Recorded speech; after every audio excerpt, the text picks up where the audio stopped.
Nous passons à l'actualité avec d'abord cette revue du cadre sectoriel de dialogue environnement, eau et assainissement pour permettre aux membres de faire le bilan des activités de l'année écoulée. Et pour la circonstance, on procédera à l'examen et à l'amendement du rapport, mais aussi à la formulation de recommandations pour une meilleure mise en œuvre de la politique sectorielle environnement, eau et assainissement. Kwale Nebi Aboubakar Sagnon.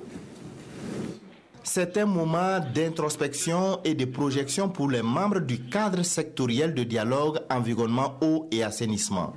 Ils ont pour mission d'examiner et de valider les rapports de performance annuelle 2018 et les perspectives 2019-2020, d'apprécier l'état de mise en œuvre des recommandations et de formuler au besoin d'autres recommandations pour une meilleure mise en œuvre de la politique sectorielle.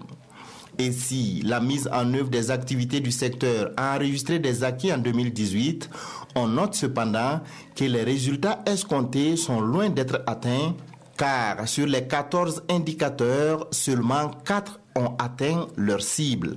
Les questions sécuritaires dans notre pays ont amené le gouvernement à faire des réaménagements budgétaires.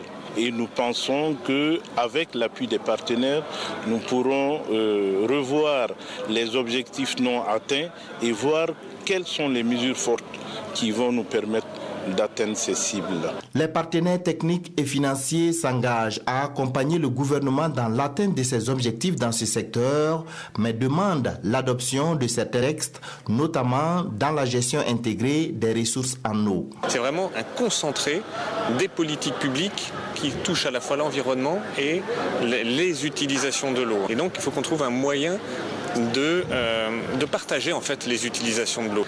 Les textes qui sont mis en place, donc les textes sont déjà appliqués, mais il reste certains éléments, et notamment le principe pollueur-payeur.